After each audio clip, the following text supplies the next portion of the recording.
Thank you. Thank you very much. Citizens, members of the Senate, or at least what's left of it, because frankly you weren't doing such a great job anyway, I stand before you in a very important moment. We just had, as you know, a very terrible, very disgraceful tragedy. Our big, beautiful Death Star, the most magnificent battle station in all the galaxy, destroyed by a pitiful little band of rebels. Sad, very sad. And let me be clear, it should have never happened, never. It's a tragedy. It's a terrible tragedy. I know you're all very upset. We're all very upset. It really is just horrible. Lots of people worked on that Death Star. Lots of people helped build it.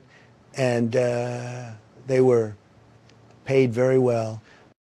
Perhaps a little too well. People were very happy. Lots of people were working. Some people were even calling it the People's Death Star. It's a tragedy, horrible tragedy.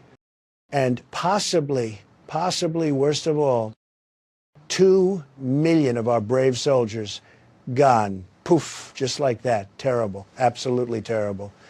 So first, let's be honest. Let's be direct. We have to assign responsibility. Some people were saying the Death Star was a bad idea. They said it's a misallocation of resources. It's too big, too costly, too complicated. They were wrong, very wrong. We built it, and it was magnificent, absolutely magnificent. People couldn't believe it. The size, the firepower, it was something no one had ever seen before. Tremendous engineering, tremendous power. And by the way, it worked. People forget that. It worked tremendously well against Alderaan. One shot, just one, and boom, planet gone. No more Alderaan. Everybody saw it. Everybody loved it. And frankly, it sent a message, a very strong message. No one had ever seen that kind of message before. So let me tell you, the problem was never the Death Star. Never. No, the problem was the people who were supposed to protect it. We gave them everything. Every tool, every weapon, every advantage, and they still managed to let a bunch of teenagers and smugglers fly right in. Pathetic. Total failure of leadership, not the station itself. The Death Star was perfect. The people around it, not so much. Let's start with Lord Vader. They told me he was the terror of the galaxy, the greatest pilot who ever lived. And what happened? A few rebels, a smuggler, and poof, the Death Star's gone. Some terror, some best pilot. So we're not too happy. We're not too happy with Lord Vader. He's got the cape, he's got the breathing, he's got the intimidation, but results? I'm not seeing them. I'm not seeing wins. The Empire deserves winners, not excuses. The truth is, Lord Vader let us down, big time. He had one job. He was supposed to protect the station. And instead, rebels flying around like amateurs, and he couldn't even protect a tiny 2-meter hole in the station. He gets shot down, and folks, you don't even want to know what shot him down. Honestly, it's embarrassing. We invest in the best ships. We invest in the best training. We invest in him. And what do we get? Zero return. Very disappointing. Some people are saying, they're saying he's more interested in theatrics than in actual results. And I have to say, they're not wrong. And now people are coming up to me saying, sir, can we really trust Lord Vader after this? And I tell them we're looking at all options, all of them. The position of apprentice is very prestigious. And frankly, if Lord Vader can't get the job done, we might have to make some changes. So we're accepting applications. We've had an incredible number of resumes already. We'll just have to wait and see how it goes. But Lord Vader isn't the only problem. No, we also had traitors, people who pretended to love the Empire. Well, really, they were giving us betrayal. I am talking about, of course, Galen Erso, failed engineer, failed scientist, Galen Erso. We trusted him with our secrets, our reactors, our plans, and instead of building strength, he built a hole, a tiny little exhaust port, a weak point, one shot, and the whole thing's gone. Unthinkable. Sabotage from within.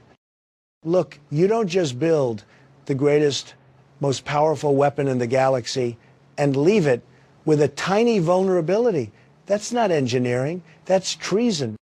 And then we've got people like Grand Moff Tarkin, failed tactician. Grand Moff Tarkin, people thought he was a genius. Turns out, not so much. Overconfident, standing on the bridge, smiling while the whole place blows up. Terrible judgment. Some of the worst judgment we've ever seen. And don't even get me started on Director Krennic. Disgraced Director Orson Krennic. Total disaster. Couldn't even secure the plans. The ISB breach was like total amateur hour. Stolen data, stolen plans running all around the galaxy, everybody laughing at us. And where's Krennic now? Probably lying face down on Scarif, and believe me, nobody's missing him. Very egotistical, very incompetent guy, very big talker, very small results. But look, it's not all bad. Here's the good news. Here's the beautiful news. We're already building another one. That's right, another Death Star. Bigger, stronger, more beautiful than the first. People are saying, sir, can we really do it again? And I say, we can and we will. We have the best workers, the best engineers, the most tremendous unlimited resources in the galaxy. And this time, folks, we're doing it right. No more tiny holes, no more weak points. We're putting up railings. You're not going to fall off and embarrass yourself in front of everybody. People were writing letters saying, sir, somebody tripped and fell into the reactor shaft. Well, no more.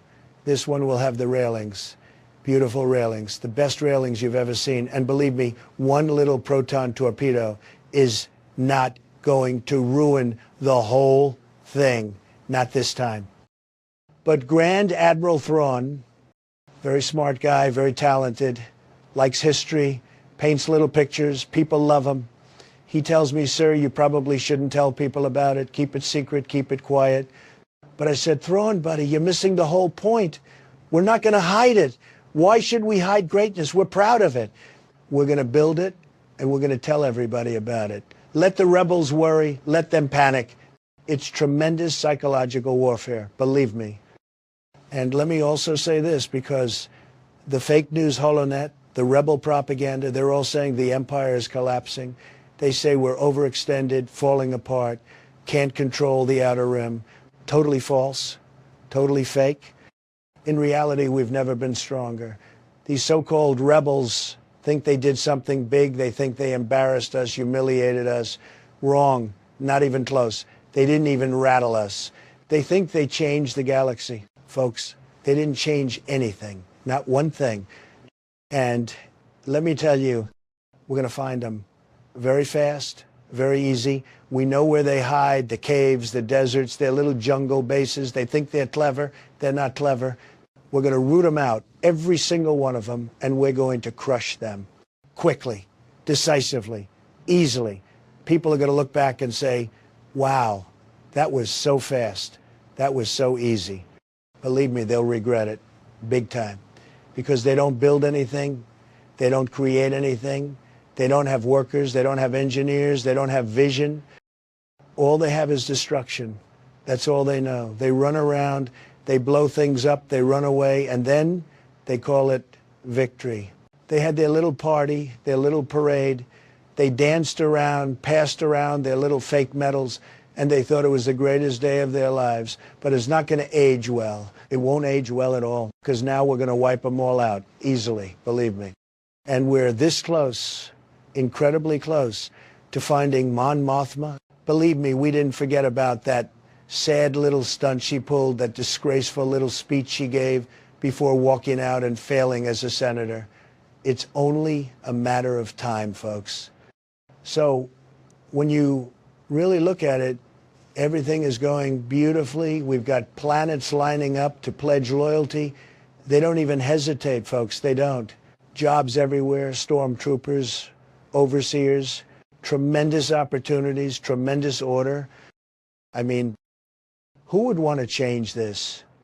Crime, way down. Dissent, practically gone, because we don't allow it anymore. We don't. People used to complain. They used to argue. They don't do that now. They know better. They love the empire, or at least they act like they do. And honestly, sometimes that's good enough. We've got safety. We've got discipline. No debates, no delays, no messy politics, just results, beautiful results. And people come up to me, great people, smart people, and they say, sir, we've never had this kind of peace before. And they're right. We've never had this much peace, this much strength, this much control. So when you hear the lies, when you hear the whining from the so-called freedom lovers, just remember, we're watching. And believe me, nobody watches like us. Nobody. The empire is watching. The empire is winning, and it's all happening under me, under my very wise, very stable leadership. Our opposition will crumble, and loyalty, real loyalty, will be rewarded. The disloyal, they're finished, absolutely finished. May the galaxy always remember, we're the ones in charge. We set the rules, we hold the power, and we're not giving it up. Not now, not ever. Long live the empire. Thank you. Thank you very much.